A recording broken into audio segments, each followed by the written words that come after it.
Okay, the sheer scope of this chapter is mind-blowing. From intimate moments establishing the MC's home life and the surprisingly harmonious dynamic with Xiaodi and Zhan Ying, we jump straight into massive nation-building efforts. Those textbook orders, 10,000 copies, and the meticulous planning for the Shin infiltration via Beast Tooth show incredible foresight. The breakdown of the sailboat costs and the proposed economic shifts, like selling looms and certifying blacksmiths, are genius, revealing the practical struggles behind the grand vision. But that ending, seeing the technologically advanced Han ship stun the primitive Lu tribe into paralysis, was perfectly captured. Yu Fu's bold move to land with gifts amidst that tension. Chills. This encounter feels like a pivotal moment, shifting from grand strategy to the raw, unpredictable reality of exploration. How will this first contact truly unfold? The possibilities are electrifying. Although they saw no threatening behavior from the visitors, the deer tribe remained highly vigilant. Dozens of hunting party members held their long spears, keeping them pointed towards Yu Fu and his men. Others warily watched the large boat on the water, wary of a sudden rush towards the shore. However, the deer tribe's elder and chief could also see that Yu Fu and his companions wished to make contact. The two leaders walked forward together to meet them, backed by a large contingent of their tribe's warriors, feeling little fear. "Respected tribal chief, please accept this gift from our tribe." Yu Fu stopped 3 or 4 meters away from the deer tribe's chief and elder. As he spoke, he offered the folded hemp cloth he held, gesturing to give it to them. Though they couldn't understand his words, the two leaders understood his intention. The deer chief hesitated for a moment, then left the elder behind as he stepped forward to accept the hemp cloth. He took it and retreated back to his position. He examined the object in his hands for a long time, but still couldn't figure out what it was or what it was used for. The elder felt it a couple of times, equally baffled. They looked back at Yu Fu with questioning eyes. "This is hemp cloth for making clothes," Yu Fu explained, tugging at his own garments as he spoke. The deer chief and the elder instantly looked as though they understood. Next, Yu Fu took the remaining gifts from his subordinates, handing them over to the deer chief one by one while offering explanations. "This is porcelain, for eating, for drinking soup. This is seasoning. You'll know when you taste it. Just eat a little bit of that one." The deer chief pinched some red powder from a fist-sized blue and white porcelain jar and put it in his mouth. The next second, his face flushed crimson as if he had swallowed a burning coal. He began spitting frantically, clutching the jar in one hand and his neck with the other, shouting, "Poison! It's poison!" His cry immediately caused the warriors of the hunting party behind him to charge forward with raised spears, surrounding Yu Fu and his men on the shore. Yu Fu's few trusted subordinates drew their long knives, holding them defensively as they faced off against the tribesmen. Yu Fu quickly motioned for his men to stand down and not attack first, while he hurriedly used gestures to explain the situation to the deer tribe's elder. Meanwhile, the deer chief, a man in his 20s, was experiencing chili powder for the first time in his life. Tears and snot streamed uncontrollably down his face from the spiciness. He had just pinched the chili powder directly with his fingers, and now, because of the tears, he rubbed his eyes with that same hand. Oh, good heavens. This was like adding fuel to the fire, as searing as pouring chili water directly into his eyes. The intense pain instantly made him collapse, rolling on the ground, clutching his eyes and howling. This sudden turn of events enraged the entire deer tribe.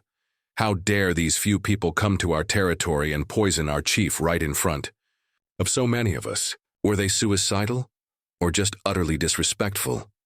They clearly had no regard for the deer tribe. A crowd roared and surged forward, intending to turn Yu Fu and his men into pincushions with their spears. However, Yu Fu was no coward. Shielded by his few confidants, he continuously tried to explain to the deer elder, through a combination of words and gestures. The deer elder, wise with age, could see that Yu Fu and his men bore no ill will. The gifts they offered were undoubtedly treasures. Take that jar of chili, for example. Regardless of its contents, the container itself was exquisite, resembling pottery decorated with murals and very finely made. Would such a fine vessel contain food that was actually poison? Besides, what motive would they have for doing such a thing? It made no sense. "I can save him. I can treat him. Let me pass." Yu Fu gestured wildly as he shouted. The deer elder grasped the general meaning. Yu Fu wanted to remedy the situation. They likely hadn't intended for this to happen. Perhaps their own idiot chief had done something wrong. Let that man come over. Just him alone. Everyone else, keep them surrounded, but don't kill them," the deer elder ordered after some thought. The men of the hunting party reluctantly let Yu Fu pass, though some followed him closely. Yu Fu quickly jogged over, picked up the few porcelain items left on the ground nearby, chose a large bowl, ran to the riverbank to scoop up some clear water, then went to the still-rolling deer chief. He held the chief down and poured the water over his face, then got up to fetch more water. The second time, he specifically rinsed the idiot's fingers with water, lest he rub his eyes with the chili-dusted hand again. The cool water eased the deer chief's pain, though he still didn't dare open his eyes. Finally, Yu Fu put down the bowl and simply gestured to the elder, suggesting the chief go wash himself by the river. The elder had watched Yu Fu's actions closely and saw that rinsing with water was indeed effective. He quickly ordered a warrior to help the chief to the river to wash his hands and face. After quite a while, the chief finally stabilized, sitting on a rock by the shore, panting. He tried to open his eyes, but they still stung fiercely, though it was no longer unbearable. He managed to keep them open. The deer elder walked over and waved a hand in front of his eyes. Receiving the chief's "I'm all right" response, the elder also breathed a sigh of relief. Nearby, Yu Fu crouched down and picked up the jar that had held the chili powder. The deer chief had thrown it into the grass earlier. Luckily, the jar was sturdy and the ground soft, so it hadn't shattered, but more than half the chili powder had spilled out. What a waste. He also reflected inwardly. It seemed giving white salt directly would be better next time. Something like chili shouldn't be offered so readily for people to try. Not everyone could handle such an intense flavor. Seeing their chief recovered, the men of the hunting party began to calm down. Again, Yu Fu held the chili jar with a regretful expression. They couldn't tell what he regretted, failing to poison the deer chief or spilling most of the chili. He dipped his finger into the remaining chili powder and, in front of everyone, put it in his mouth, making soft sucking sounds. Then he spread his hands with an innocent look. "It's not that my chili is poisonous, it's that you fool, ate too much." By now, the deer chief had somewhat grasped the situation. He realized the substance probably wasn't poisonous. Perhaps he had just been too sensitive. He flushed crimson. With embarrassment over his earlier spectacle, Yu Fu decided to stop testing these unsophisticated people. He picked up the jar containing white salt from the ground nearby, demonstrated by dipping a tiny amount onto his finger and tasting it, then offered it to the deer elder to try. This was the quickest way to familiarize himself with them because any tribe that understood the value of white salt would surely seek ways to acquire it. Having learned from the previous incident, the deer elder didn't try to be brave this time. He mimicked Yu Fu, dabbing just a tiny bit onto his tongue. The pure, salty flavor filled his mouth, stimulating his taste buds. The elder's expression instantly became animated. The surrounding crowd watched the deer elder intently, fearing a repeat of the earlier episode. Fortunately, nothing unexpected happened, and judging by the elder's expression, he seemed rather pleasantly surprised. What was that white powder in the jar? Was it delicious? Everyone simultaneously wondered.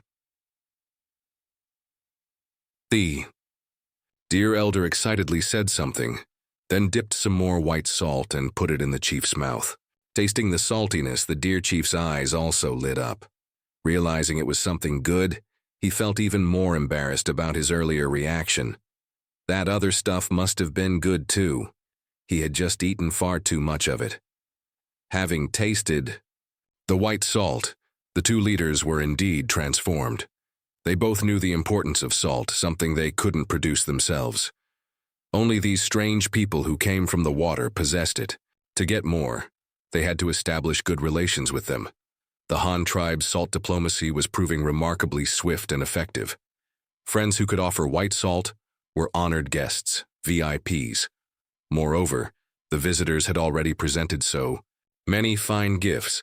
The deer tribe ought to offer them proper hospitality. Most importantly, they needed to discuss with these people what the deer tribe could offer in exchange for more white salt. It was time to talk business. Yu Fu and his men were warmly invited into the deer tribe settlement, which was actually not far from the riverbank, less than 500 meters away. One could see the river from the settlement. The living area was enclosed by a tall, dense fence, plastered with a layer of mud, making it resemble a surrounding wall. In reality, it was only a palm's width thick, serving more as camouflage than actual defense. It looked like it would topple if someone pushed it hard.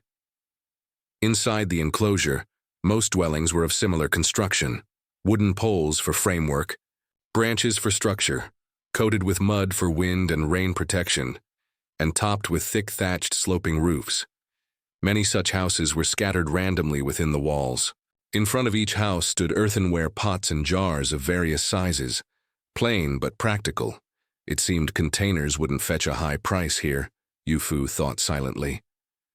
And since this tribe knew pottery techniques, other groups nearby probably did too. This was an important piece of information. It was now evening. The sky hadn't darkened yet, but with guests present and a good haul from the day's hunt, the women had also caught plenty of fish.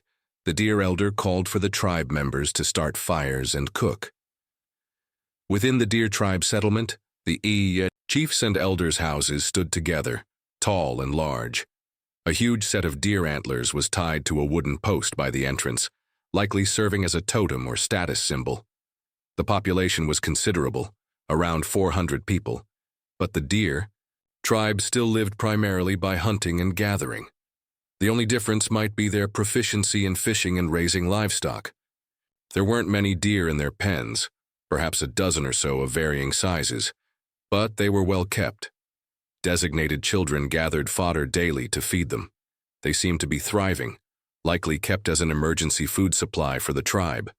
Not to be slaughtered lightly, their tribe members all lived in family units with their own separate houses and cooking pots. However, when it came time for the evening meal, all the hunted game, fish, and gathered fruits and vegetables were brought to the chief.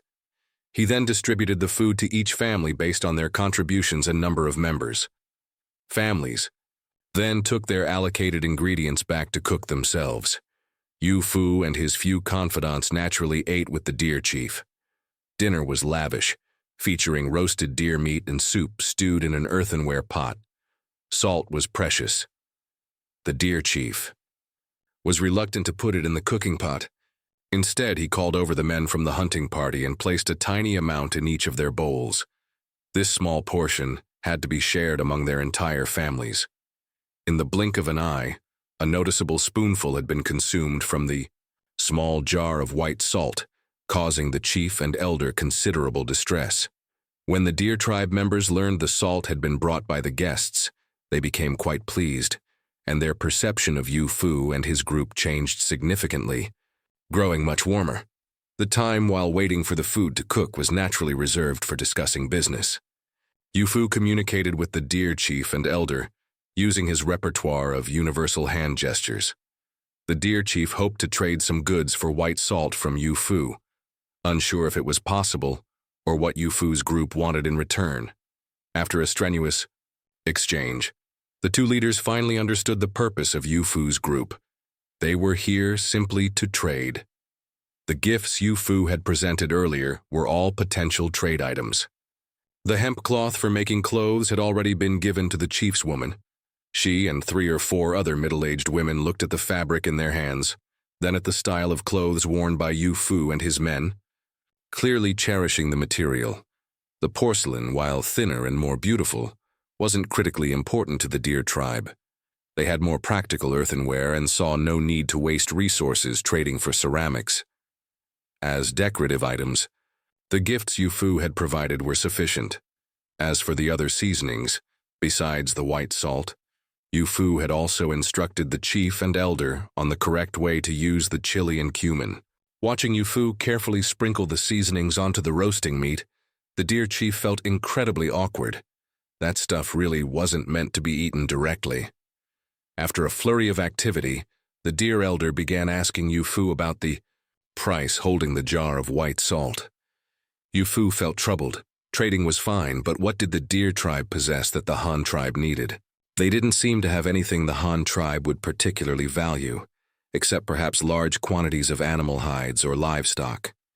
Those were indeed valuable commodities needed by the Han tribe, but the deer tribe lacked these things themselves and couldn't readily offer them. What could be done? Both sides fell into contemplation.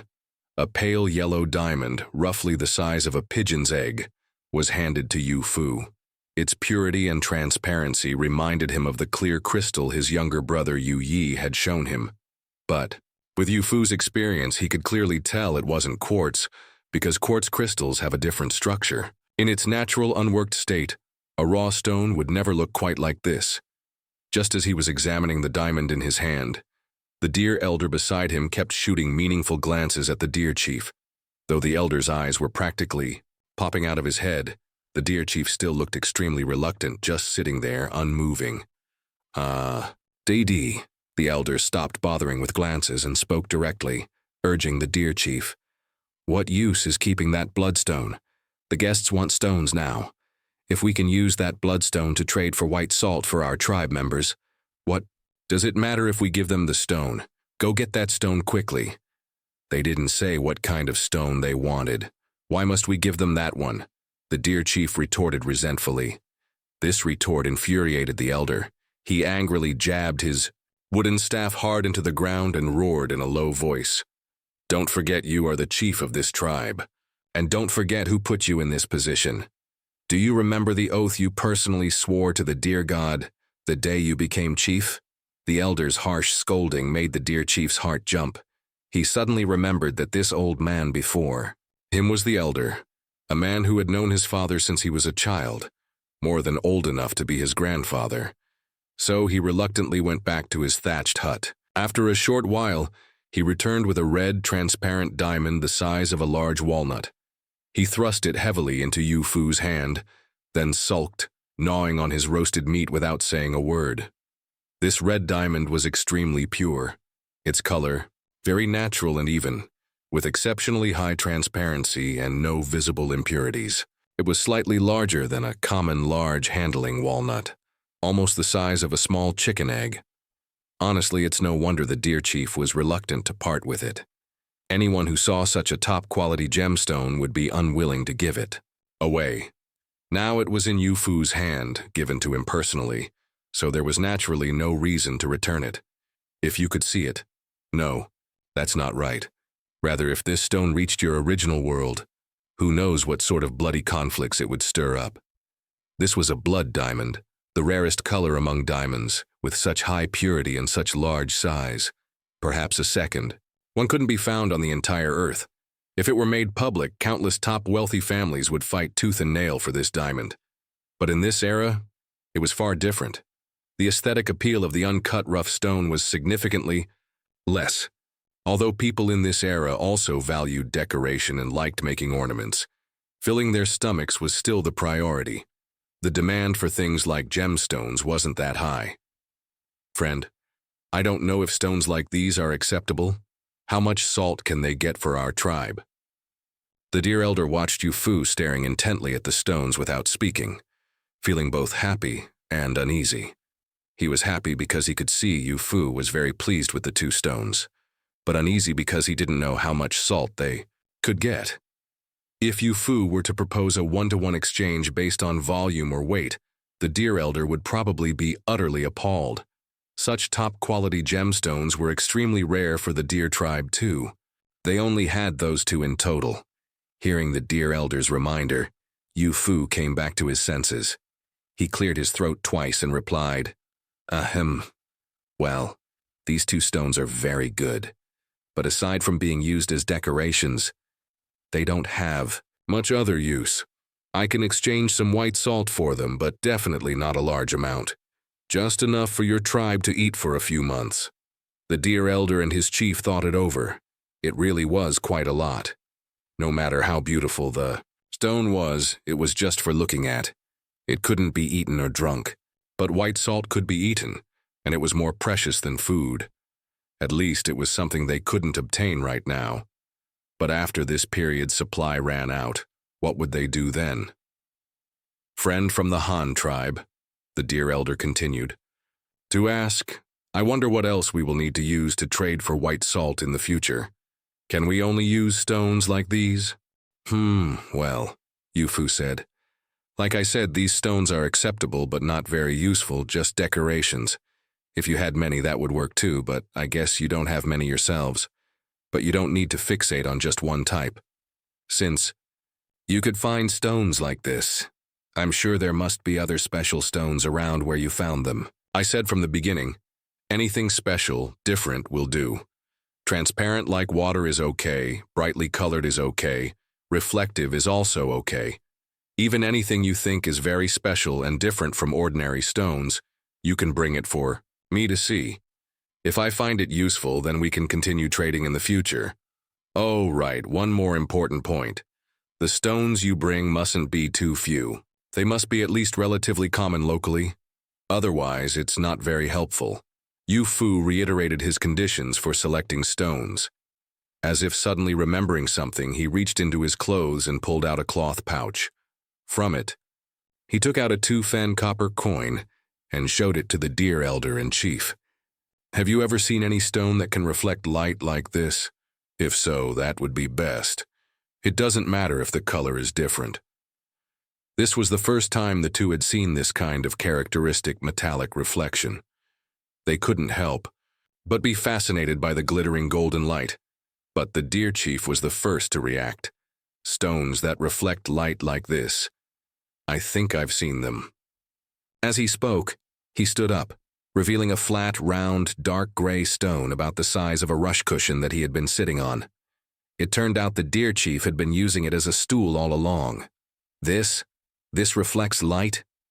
Yu Fu looked at the huge, dark gray stone. It was so unremarkable. It looked just like ordinary basalt or perhaps flint used for starting fires, but he couldn't see even the slightest hint of metallic reflection anywhere on it. The entire surface of the stone was a dull gray, completely lacking any metallic texture. Wait a moment, the deer chief said again. Then he placed his roasted meat in a large earthenware jar, turned and ran to the riverbank, finding a river stone about the size of a volleyball. The round trip was nearly a kilometer, yet he ran back and forth carrying the stone without even getting winded. It was clear his usual hunting provided plenty of physical training. After returning, right in front of Yu Fu and his men, he lifted the river stone and forcefully smashed it against the large black stone on the ground. With a loud bang, the large black stone he had been using as a stool instantly shattered, breaking into a dozen or so pieces of various sizes. This time, when everyone looked again, they saw that on the newly fractured surfaces of the previously dull gray stone, there shimmered a beautiful metallic luster under the campfire's glow. Moreover, the texture on the stone's broken surface resembled calcite crystals, showing distinct layers and grain. Now Yu Fu couldn't remain calm. He was an early member of the Han tribe. What kind of ore hadn't he seen? Back then, the Han tribe smelted metal right in Hanyang City, and many residents had worked hauling ore. He was quite familiar with the main types of ore mined by the Han tribe. Unlike the newer tribe members who joined later, even though they used coins made of lead, silver, and copper, and used iron cookware and farming tools, almost none of them had actually seen the raw ores of these metals. But Yu Fu recognized it, and he was very familiar with the appearance of ore. The instant he saw the cross-section of this black stone, he knew it was some kind of ore. Although he didn't know what specific mineral it was, he was absolutely certain it was ore. The cross-section of the stone was pure black, gleaming black, reflectively black, unlike the dull gray surface, and it didn't feel very sturdy. Not only did it break into chunks from the impact, but many small fragments also crumbled off. He couldn't resist reaching out and picking up a piece. The moment it was in his hand, it startled him. It wasn't that the stone hurt him, but because he had picked up the stone with the force he'd use for metal ore, yet it felt unexpectedly light in his hand. The feeling was like exerting all your strength to lift a heavy object, but the moment you lift it, it feels as light as a piece of styrofoam. Because he wasn't prepared, he was startled. Actually, this was mainly Yu Fu's habitual way of thinking playing tricks on him. Seeing this stone with a metallic sheen, he subconsciously assumed it was metal ore. And the types of metal ore the Han tribe currently had, regardless of which one, all shared a common characteristic. For the same volume, they were much heavier than other stones. This was naturally because the ore contained large amounts of heavy metals. The density was extraordinarily high. It was normal for them to be heavier than other stones. But this black stone Yu Fu held now was not only not heavy, but actually much lighter than typical river stones, basalt or granite. This was really bizarre. It had a metallic luster but lacked the weight of metal. What on earth was this stone? Fu couldn't figure it out, but his intuition told him this stone might be very useful. Maybe the chief would know what it was. The chief knew everything. Friend from the Han tribe, the deer chief asked again. I wonder if this type of stone can be used to trade for salt. If it can, just give us the same weight in salt as the stones. Yu Fu immediately showed a strange expression. The same weight in salt as the stone? What the hell were you thinking? If this stuff really is some major mineral deposit? He suddenly remembered the iron mine named Shingang Prefecture by their chief. Their chief had said the iron ore stored underground there was enough for the entire Han tribe to use for 1,000 years or more and still not run out. If your damn mine here also has this much, where the hell am I supposed to get that much salt for you? This stone. Yu Fu first answered the deer chief's question, then asked one in return. It looks promising, but I don't know if it's useful either. Our tribe hasn't seen this kind of stone before, but I can take some for our chief to look at. He can send word back in 2 days at most, very quickly. Oh, right. Do you have a lot of this stone? Roughly how much? If this really was a type of ore, then there should be a lot of it nearby. There's a lot, but it's all in the mountains. The deer chief replied helplessly, spreading his hands. There's some around here too, but it's hard to dig. It's all underground, very difficult to extract. What about those gemstones? Are they found together with this black stone? Yu Fu asked further, taking out the 2 diamonds again. These transparent stones were dug up by our hunting party while digging traps in the mountains. The deer chief continued to answer. There was also that black stone nearby. If you insist they were together, that's not wrong. He actually rather hoped the Han tribe would be willing to trade white salt for this black stone. Not for any other reason, but because they really had a lot of this black stone here. But this stone was quite useless. It wasn't very strong, clearly unsuitable for making stone tools, because it wasn't durable enough. Moreover, this damned stone stained things. If you held it too much, your hands would get stained black, and it took a long time to wash off. Not a single benefit, but plenty of drawbacks. It would be great if these fools from the Han tribe took a liking to it. That way, in the future, the hunting party could just pick some up casually while hunting each day, and it would be enough for the tribe's regular salt needs. With things having developed this far, Yu Fu was out of ideas. He had no choice but to order the fleet to halt for the time being. Then, using a message by Eagle, he sent back a few stone samples and a record of his observations for you to see, so you could judge the value of this type of stone. Fortunately, the deer tribe's location wasn't too far from the Han tribe. Following the Liuyang River downstream, it was about 300 or 400 kilometers. By sailboat, it would take 3 days at most. Sending a message by Eagle was much faster. It could fly back to the Han tribe in just a few hours. No matter which prefecture it needed to reach, it would take half a day at most. Early the next morning, just as Yu Fu was arranging for the crew members to go ashore in landing craft in batches for some activity, you also received the package, sent by Yu Fu early that morning. That's right, a package. Inside wasn't just a letter, but also several stones, tightly wrapped in a piece of hemp cloth. It was delivered by a minor official from the Eagle clan in Hanyang City, specifically responsible for message delivery. You released the two women embracing you on your left and right. Bare-chested, you got out of bed, went to the study, and opened the heavy package. The moment you opened the package, you froze on the spot. Inside lay the two rough diamonds and several lumps of coal of varying sizes. Coal lumps? It was actually coal lumps.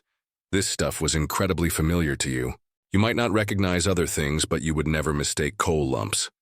When you were young, during winter vacation and New Year, you would always go to your grandfather's house. Your grandfather still lived in a single-story house. Back then, there was no central heating. In winter, every household had to heat their own water and radiators, and they burned coal lumps, buying 2 tons at a time, packed in woven sacks and stacked in the courtyard. It was really the large lumps of raw coal sold at the coal depot, just washed, not the processed honeycomb briquettes. Each lump of coal varied in size. Some were especially large, too big to fit into the stove, so you had to break them into smaller pieces yourself with an axe. You certainly did your fair share of this chore at your grandfather's house. You did it from elementary school all the way through high school. By the time you left for university, the single-story houses in the old city district had switched to central heating. Since then, you had never burned coal yourself again. But, even so, you were extremely familiar with coal lumps. A coal mine. That guy Yu Fu had actually discovered a coal mine. Regarding coal, this most common of minerals, you were naturally extremely familiar with it. But to be cautious, you still threw one of the lumps into the stove hearth to burn as an experiment. The coal lump burned vigorously, the flames flickering a deep blue, but the smoke was thick, filling the room with the smell of sulfur. Alarmed, you hurried to open windows and doors for ventilation. This situation was understandable, however. This was raw, unprocessed coal and not of the highest quality. Producing some smoke was normal. You didn't know much about coal mining, but you understood the basics. For instance, the coal sold on the market was usually selected coal, or washed coal, quite different from the raw ore. Coal is primarily composed of carbon, but it often contains significant amounts of sulfides. Thus, lower quality coal can produce a sulfurous smell when burned. It can be broadly divided into anthracite and bituminous coal. Especially in ancient times, coal was basically not used as fuel precisely because the ancients lacked the technology for large-scale mining and selection. Not that they couldn't, but they lacked the means. Coal deposits are often accompanied by a lot of gangue, rock waste mixed with ore, a mineral primarily composed of calcium oxide, though not very pure, still containing a fair amount of carbon. You couldn't say it wouldn't burn, just that it didn't burn completely, and didn't release as much heat as pure coal. Using gangue as fuel was frankly impractical. Not only was it much heavier than coal, wasting transportation resources, but its heat generation efficiency was also low. But discarding it felt wasteful, as it was indeed a form of coal, just lower quality. Given the frugal nature ingrained in Chinese culture, throwing it away without at least trying to burn it seemed regrettable. Anyone who has burned coal surely knows this annoying substance. It looks exactly like coal, but it just doesn't burn. Well, that's right. Gangue and pure coal look identical on the outside, which was the biggest challenge in coal selection in ancient times.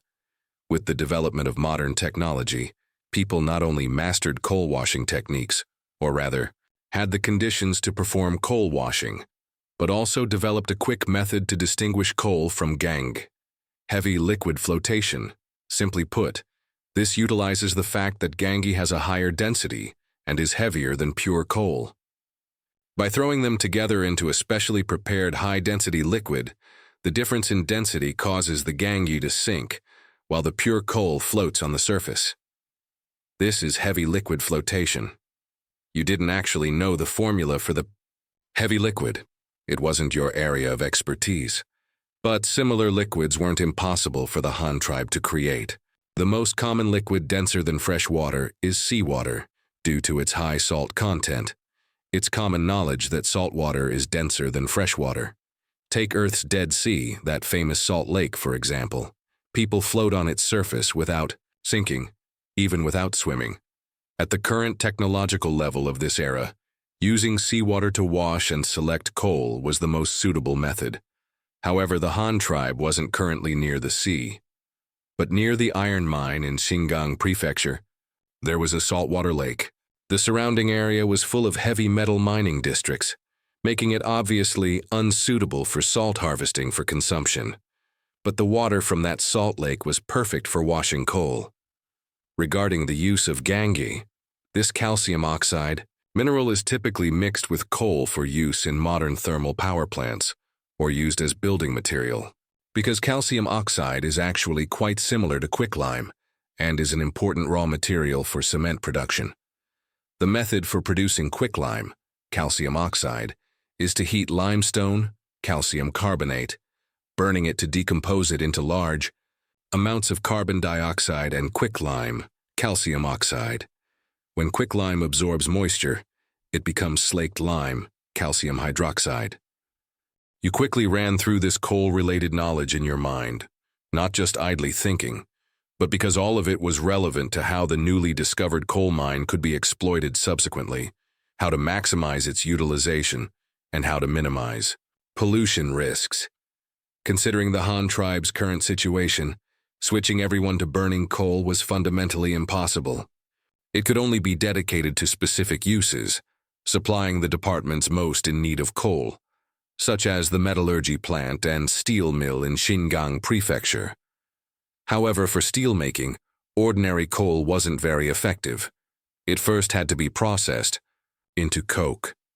Therefore, if the Han tribe wanted to utilize this coal mine, they would need to build not only a coal washing plant but also a coking plant.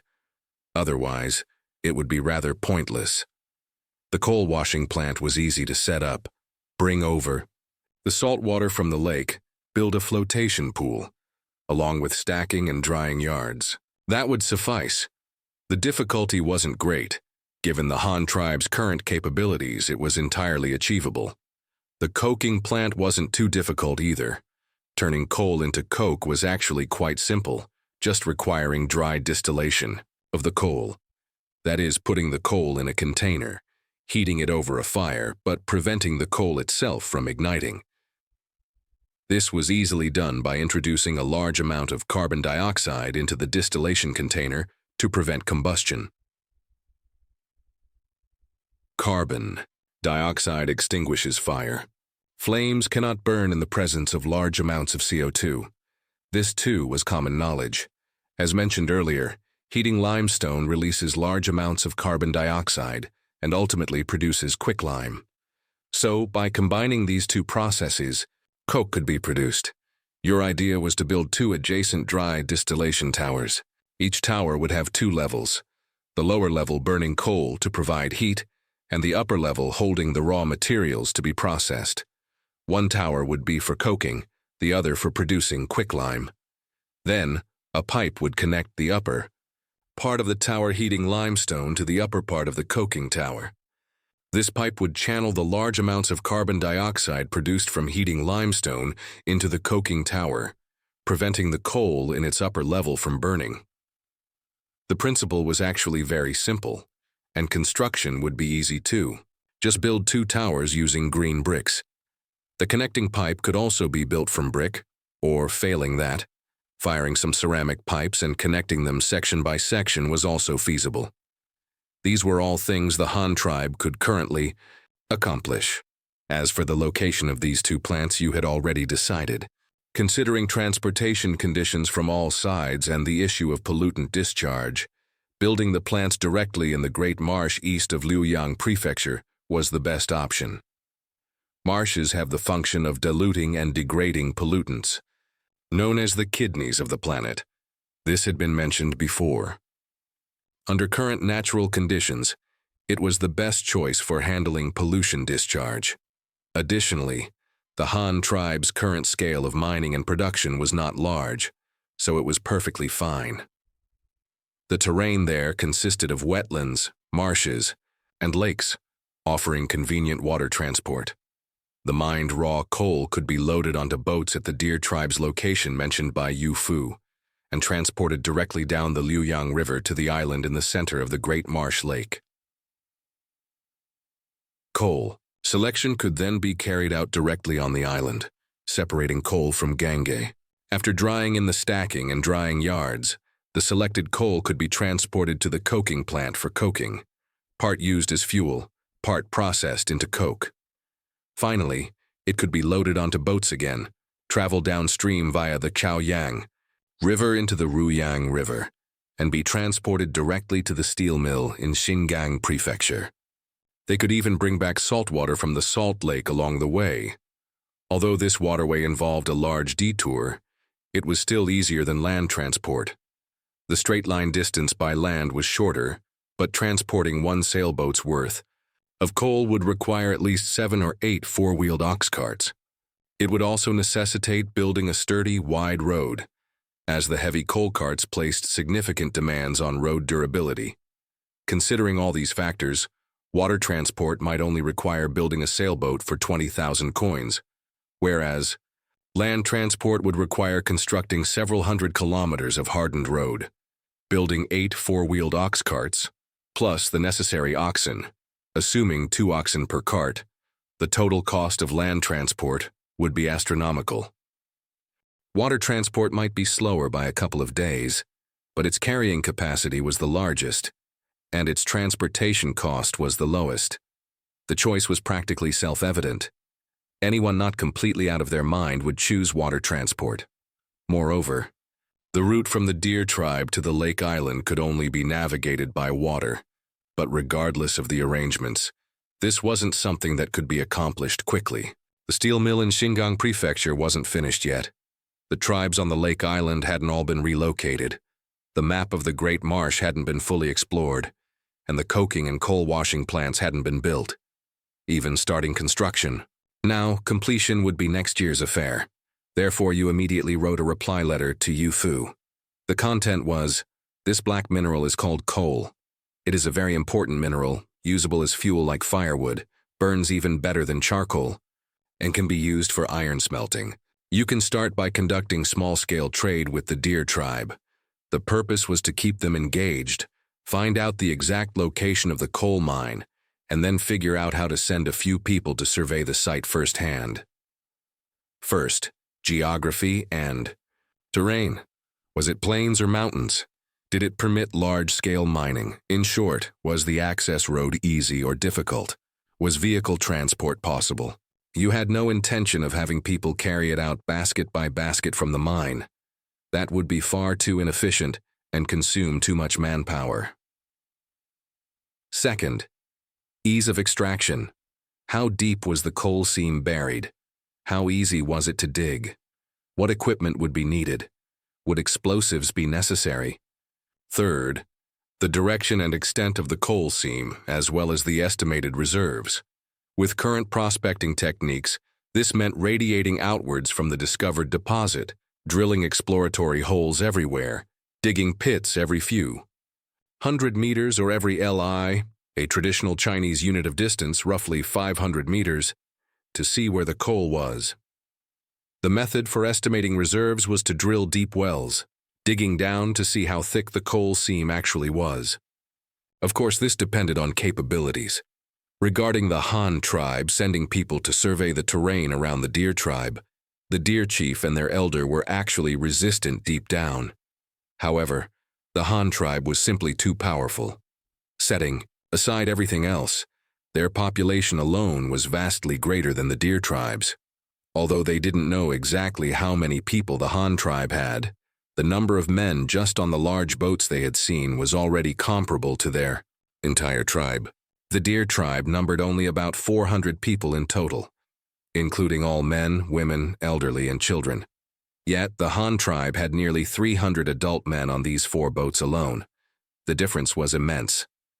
Furthermore, there was Yu Fu's promise of a non-aggression treaty. The small team dispatched by the Han tribe would operate far from the deer tribe's settlement. Their main objective was to search for the Black Stone, a point Yu Fu had already communicated, making it clear the Han tribe had no designs on them. Of course, merely this offered no benefit to the deer tribe. What truly swayed the deer tribe's leadership was Yu Fu's marketplace proposal. This was hardly a novel tactic.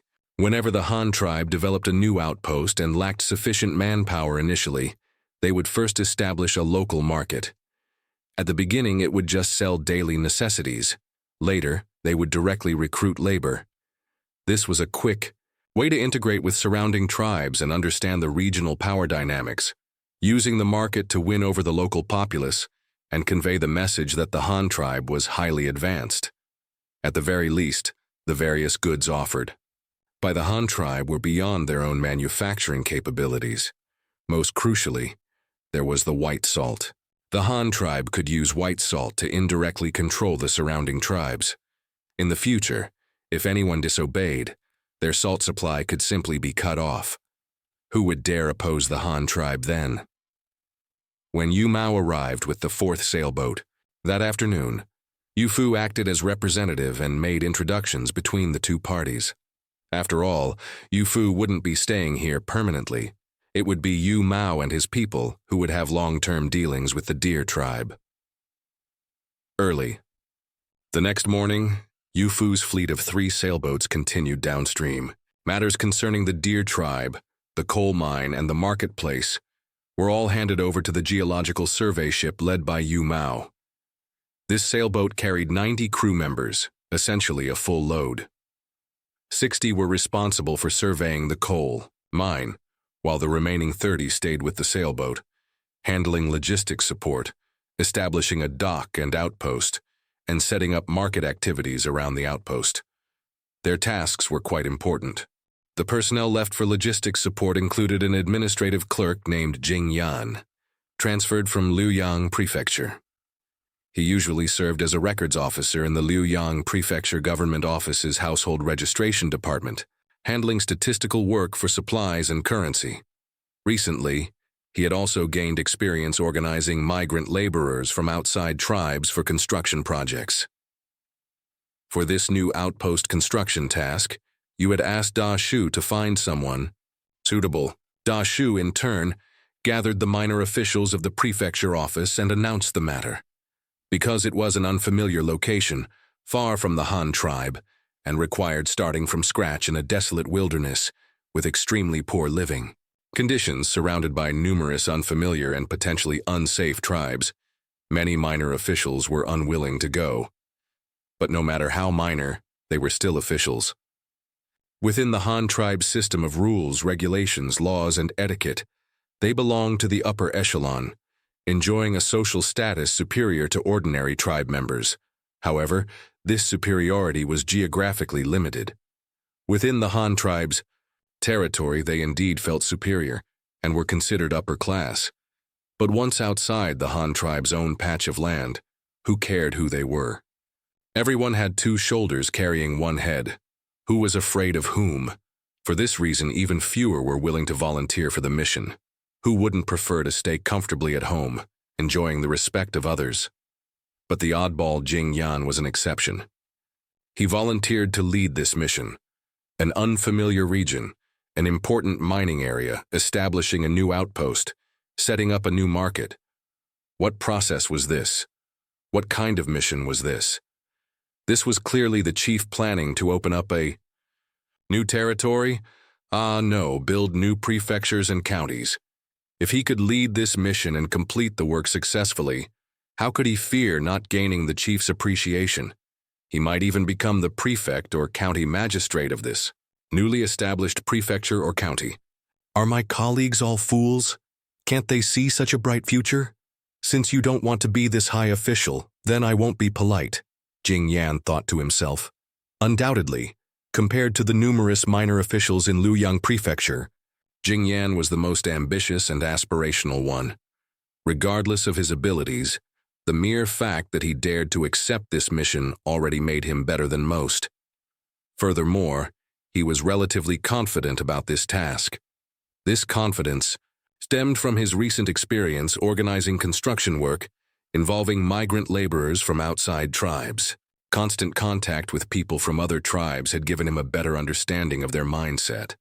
Thus, on the second day after arriving at the Deer tribe's location, Jing Yan began his work. He first found a relatively wide section of the river, about 130 meters across, and marked a spot on the bank where the water was deeper. He planned to build a sizable dock there first, for future loading and unloading of supplies and large-scale personnel landings. This was the primary goal. If they decided to develop this area, the subsequent influx of personnel and supplies would certainly be significant.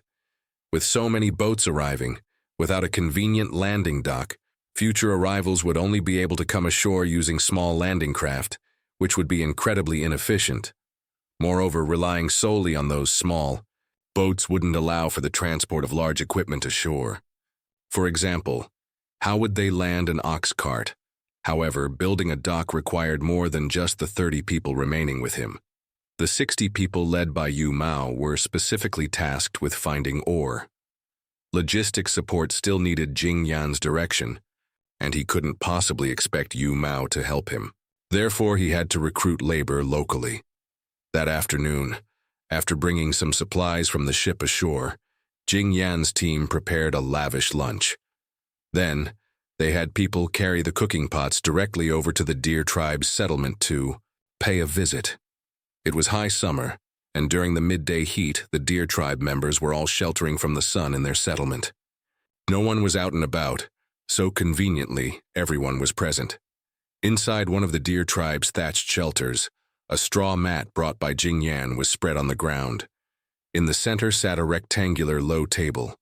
On the table, stewed meat, fish soup, fried shrimp, fried peanuts, and smoked meat brought by the Han tribe were all neatly cut and arranged on ceramic plates.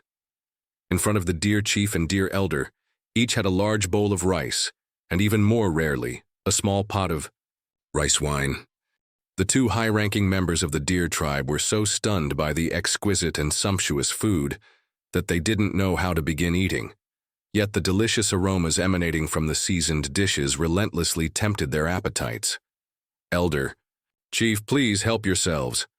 Try the delicacies of our Han tribe, Jing Yan gestured while demonstrating for the two. These are chopsticks. If you don't know how to use them, these spoons next to them are also fine. Seeing the Deer Chief's child running around, he generously took out a small box of brown sugar candies to share among the children. However, before giving them to the children, he naturally needed their parents' permission, so he first invited the Deer Chief to taste it. The Deer Chief first examined the exquisite wooden box, then looked at the rectangular, reddish, translucent, hard candies inside, asking with considerable surprise, "Is this something to eat?" Honestly, he was more inclined to believe they were some kind of transparent gemstone, because such refined items hardly looked like food. But seeing Jing Yan nod affirmatively, he still picked one up to try. Mindful of the embarrassing chili incident earlier, he was very cautious this time. He just picked it up and licked it with his tongue first. After tasting a special kind of sweetness, he no longer hesitated and put it in his mouth. The sugary flavor instantly exploded, giving him the sensation of eating honey, yet subtly different from honey's sweetness. It's said that sugar enhances human happiness, and this proved true. The Deer Chief immediately broke into a simple, honest smile. He then took several candies from the box, gave them to his children, and carefully put the box away in front of him. The Deer Elder, however, was somewhat reserved about eating and drinking. This meal looked incredibly lavish, but in their view, food was the most precious commodity. No tribe would give away its food freely. Hunting parties from two different tribes might even fight fiercely, risking injury or death over a single animal. What was the Han tribe's motive for giving them such fine food? Also, the Han tribe was sending people to station here. What exactly did they intend to do? What impact would it have on the Deer Tribe? He was the wise man of the Deer Tribe, the elder, responsible for the tribe's future. He did not want the Deer Tribe to meet a tragic end.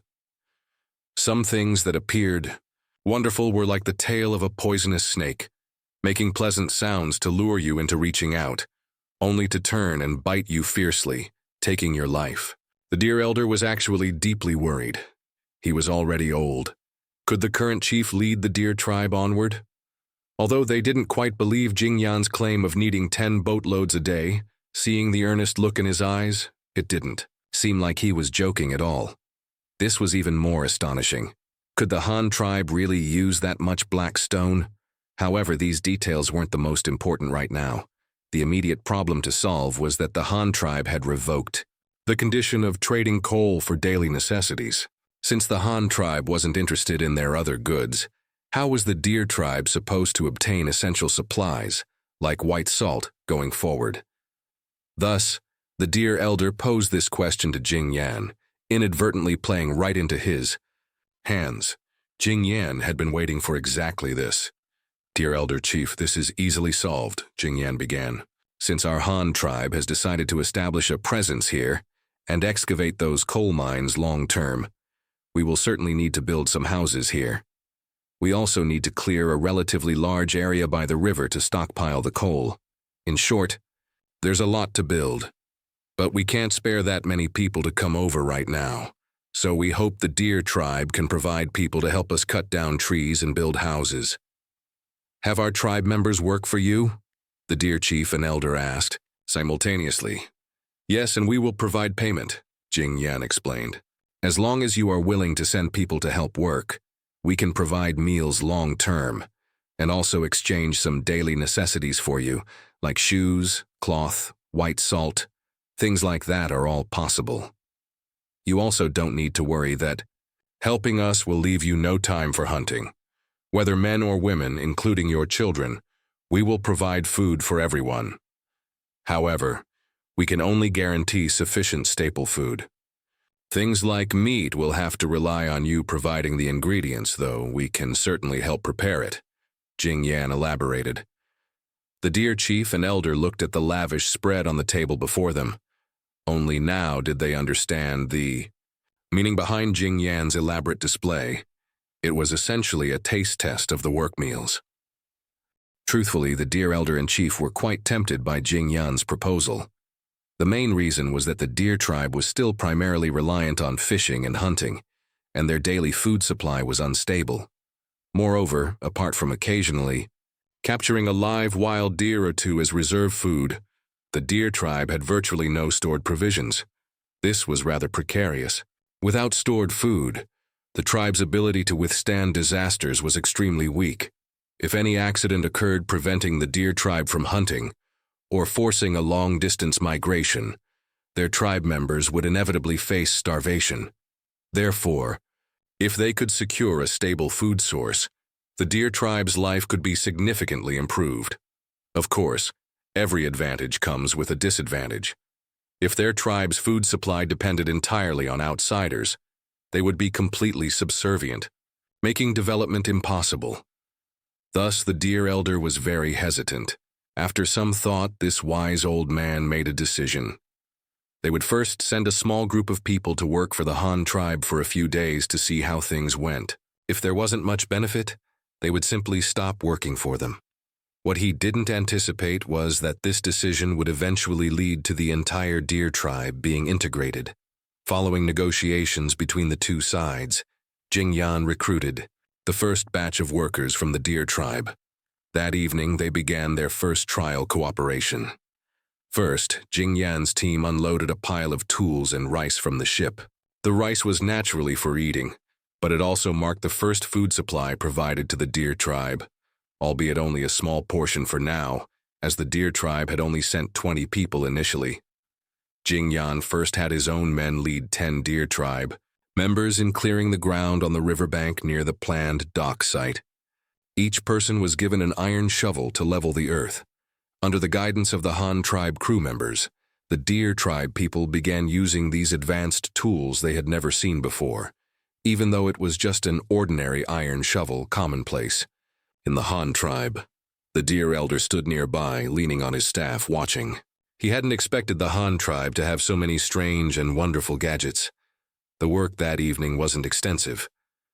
Working together, the group cleared a moderately sized flat area, cleared the surrounding grass and bushes, burned the ground, surface, and sprinkled some realgar powder mined from the Babao mountain mining area to repel insects. Then, Jing Yan had people bring some bamboo poles and green oilcloth tarps from the ship. The crew members and deer tribe workers together erected several tents on the cleared space. After laying down some straw mats inside, people could stay in the tents that night. The deer elder was surprised by how quickly the Han tribe worked. In just an hour or two, they had set up their own houses. He found Jing Yan to inquire about the situation. "Friend from the Han tribe, your houses are built so quickly. Will you not need our help anymore in the future?" No, Jing Yan clarified. "These are just temporary shelters. It's summer now and hot, so living in thin tents is fine, but it won't work in winter. If we still live here, then we'll definitely freeze to death. So we're just setting up a foothold first. We still need to build sturdier houses later on." The deer elder nodded, also remembering the cold winters. It seemed he had jumped to conclusions, but soon he began to look forward with anticipation to the Han tribe's sturdier houses. If even the temporary shelters were this good, what would the sturdier ones be like? And those strange tools they had, what were they made of? Did they have other tools? Intense curiosity filled the deer elder's mind, and as darkness fully descended, this curiosity grew even stronger. The reason was that of the 20 people sent by the deer tribe, 10 were kept by Jing Yan at the riverside to set up camp. The other 10, led by crew members, or rather the deer tribe members guiding the Han tribe crew, walked towards the nearby woodlands. This was partly to familiarize themselves with the surroundings, and partly to cut down some trees and firewood to prepare materials for camp construction. These 10 deer tribe members were led by the deer chief himself. He and the elder each kept an eye on one group, wanting to see what the Han tribe was up to. As it turned out, the Han tribe's various miraculous methods for felling trees once again astonished these unsophisticated locals. A crew member, guided by the deer chief, first went to a nearby wooded area. After selecting suitable tree species of appropriate size and thickness, they took out a long, flat, thin blade made of a material unfamiliar to the deer tribe. One edge of the tool had triangular teeth, the other side was straight, and there were 2 wooden handles at each end. It was a tool requiring 2 people. They first tied ropes around the tree designated for felling, then angled the ropes towards several surrounding trees in different directions. The Han tribe members explained this was to prevent the tree from falling randomly when cut, which could easily injure people. Tying it allowed them to control the direction of the fall. The deer chief nodded silently, thinking to himself, "These Han tribe people are quite experienced. Not only do they have specialized tools for cutting trees, but they even pay so much attention to which way the tree falls. Good. I've learned another trick." After the ropes were secured, the Han tribe members demonstrated first. They positioned the thin-bladed tool horizontally against the base of the tree trunk. Then the 2 men pulled back and forth. The thin tool quickly bit into the wood, its teeth continuously ejecting sawdust. A large tree, 20 centimeters thick, was felled in just a few minutes. The group of deer tribe men were instantly amazed, considering it a divine tool. Not only was it incredibly fast for cutting trees, but it also seemed much less laborious than repeatedly hacking with a stone axe. Most importantly, the cross-section of the stump cut by this wondrous tool was exceptionally smooth, looking almost unnatural, unlike the jagged, gnawed-looking surfaces left by their stone axes. Next, the Han tribe members brought out a smaller version of the thin-bladed tool. This one also had teeth, but only a single handle for one-person use. Each person took a tool, and within 10 minutes or so, they had removed all the limbs and branches from the entire tree, breaking it down into a bare log and large bundles of limbs and branches, one pile for building materials, the other for firewood. Yu Fu's fleet continued downstream, scouting new waterways for the Han tribe. Jing Yan's sailboat returned to Liuyang Prefecture to transport subsequent personnel and supplies. Meanwhile, back in Hanyang City, Yu had finally prepared the personnel and supplies for the diplomatic mission and merchant caravan. At the beginning of the 3rd month of summer, Yu formally held the departure ceremony for the envoys and personally bestowed the Jingji, ceremonial banner and tally staff, upon Shoya. The bestowal ceremony took place in front of the Hanyang city government office building. Besides the Han tribe officials, many common folk also came to see them off. Among the 100-strong diplomatic mission and the 300-person merchant caravan were their relatives. This journey would take an unknown number of years, and it was uncertain if they would return alive. Thus, almost every departing member was seen off by their entire family. Some clan leaders even came to show their support for their clan members. Amidst the grand spectacle of numerous onlookers, you first had the ritual officer read the edict, announcing to the world why the diplomatic mission was being sent to the Jin tribe. Of course, this was mostly official rhetoric. The true purpose of the mission was known only to a select few. Then, you began the process of bestowing the Jingji. The Jing was a banner, a single flag, a hastily made embroidered silk banner with the character Han, the national flag. This represented the mission's allegiance and told others whose delegation it was. The Jai was the traditional tally staff used throughout history. It was a ceremonial object made from a bamboo staff, adorned with several tufts of yak-tail hair as decoration, symbolizing the envoy's identity while abroad. However, you felt that using ordinary bamboo for, say, such a ceremonial object didn't quite project the image of a great power. Moreover, in a place like Bamboo Island teeming with bamboo, wouldn't it invite scorn? Just a broken piece of bamboo and you treat it like a treasure? Therefore, you commissioned the metallurgy workshop to create a hollow bronze tally staff. The entire hollow metal tube was cast using a clay mold. After casting, the clay inside the bronze tube was removed. Then several tufts of yak-tail hair were attached, similar to the traditional Jingji. The gleaming golden staff was cast with intricate relief patterns and several small silver-inlaid characters in clerical script. Those who offend the mighty and shall be punished no matter how far, and uphold integrity patrol on behalf of heaven. 16 characters of truth. Additionally, there were 2 golden spears, bronze spears, 2 axes, long-handled battle axes, 2 golden GE, bronze dagger axes, and 2 golden halberds. 8 men were specifically designated to carry these symbolic weapons, following behind the ambassador as his honor guard. This also symbolized the ambassador's military authority abroad. Possessing these golden implements granted by the chief, the envoy had the right to execute anyone within the mission. Furthermore, if they encountered Han tribe members outside Han territory, they could also exercise the chief's orders by presenting these golden implements. In summary, as long as they were outside Han tribe territory, Shoya could exercise the authority of the Han tribe chief by virtue of these items. The holder of the Jingji was like the chief himself present. This alone demonstrated the trust you placed in Shoya. Besides these, there were also official uniforms for the mission members, the ambassador's pure silver seal with a gold-plated ribbon, a whitish bronze waist tally, and a 3-foot-long sword. Setting aside these items specifically for Shoya, even the other members of the mission each wore crimson official robes, deerskin short boots, and carried goosequill steel, sabers at their waists. Everyone had an exclusive Blackwood mission waist tally. The merchant caravan was more casual. Apart from the 2 cavalry standard bearers, the others had no specialized equipment, but supplies, carts, oxen, and horses were plentiful. Niu Wei and his group had been observing the ceremony from the side. He and the surrounding members of the Shin tribe delegation felt a surge of envy, a distinct sourness. Look how much importance their chief placed on his envoys, not only bestowing so many ceremonial items and an honor guard, but also granting such great authority, and even preparing a dedicated logistics support team for his own mission, being extremely generous with supplies. Then look at themselves. The idea to send a mission to the Han tribe was their own initiative. They received no support from their tribe along the way.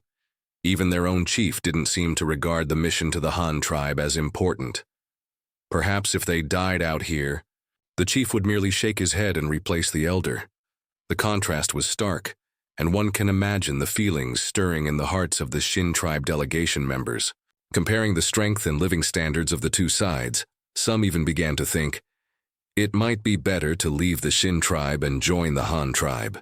Even if they only knew how to ride a horse, they could still be highly valued in the Han tribe. Why suffer in the Shin tribe? Especially among the Shin tribe delegation, there were some young bachelors who hadn't yet married. Having seen the young women of the Han tribe dressed in colorful skirts, and then thinking of the women back home in the Shin tribe, the desire to stay in the Han tribe grew even stronger. Although no one had explicitly expressed this yet, they were merely lacking the right opportunity. If you were to send someone specifically to subvert them, you believed some would surely be willing to join the Han tribe. This was also why you had stipulated that the Shin tribe could only send students under the age of 16 for the exchange program. The returning members of the Shin tribe delegation, along with the Han tribe's diplomatic mission and merchant caravan, finally set off together. You personally saw them off outside the city gate, watched them cross the bridge and head south before returning to the city. You then began overseeing the school's first autumn enrollment, as well as the preparatory work for coal mining operations and the construction of the coking plant. Books, paper, and pens were being produced urgently. Yuye and Yunji were accelerating. The relocation and transportation of the Lake Island residents, aiming to move all inhabitants of the Great Marsh's Lake Islands ashore as quickly as possible. This would free up the islands for industrial zone construction. Yuye's reconnaissance of the terrain within the Great Marsh was also proceeding simultaneously. This was crucial, as it concerned the siting of the industrial zone, primarily addressing the issue of pollutant discharge. If industrial wastewater polluted the Liuyang River's water source, the gains would not outweigh the losses. As for Yi's older brother, Yu Fu, after departing from the Deer tribe again, his fleet traveled several hundred more kilometers within 2 days. Along this new stretch of the river, Yu Fu made further discoveries. On the second day after leaving the Deer tribe, the fleet encountered a new situation. The downstream river channel began to widen progressively, expanding from just over 100 meters to 400 meters. In certain bends and gorges, sections even exceeded a kilometer in width. Based on this alone, this stretch of the river could already be termed a jiang, a major river like the Yangtze. Not only did the river's surface widen, but within this exceptionally broad section, some islands even appeared. However, after the hydrographic survey boats landed on these islands, they discovered they weren't islands at all, but merely sandbars formed by river sedimentation. There were 60 to 70 of these sandbars, large and small, stretching along 100 kilometers of the river. The reason for this wide water surface and sandbar accumulation was the relatively low elevation of the terrain over these hundreds of kilometers. It was basically close to plains terrain, locally even classifiable as a shallow basin. The kind of large basin terrain with an elevation above -100 meters. There weren't many high mountains nearby. The landscape was dominated by flat land and forests. A more vivid analogy would be that the terrain here resembled a large platter. It was precisely this type of terrain that caused the river's flow to become very gentle, causing the silt carried down from upstream to lose the momentum needed to continue downstream, thus depositing in this placid stretch of the river. The sand on the sandbars was very fine, consisting of pure river sand. Under the harsh sun, it appeared pale white, clearly excellent building material. With careful selection, it could even be used for making hourglasses without issue. The larger sandbars measured 300 to 400 meters in length and width, while the smaller ones only had a few square meters exposed above the water.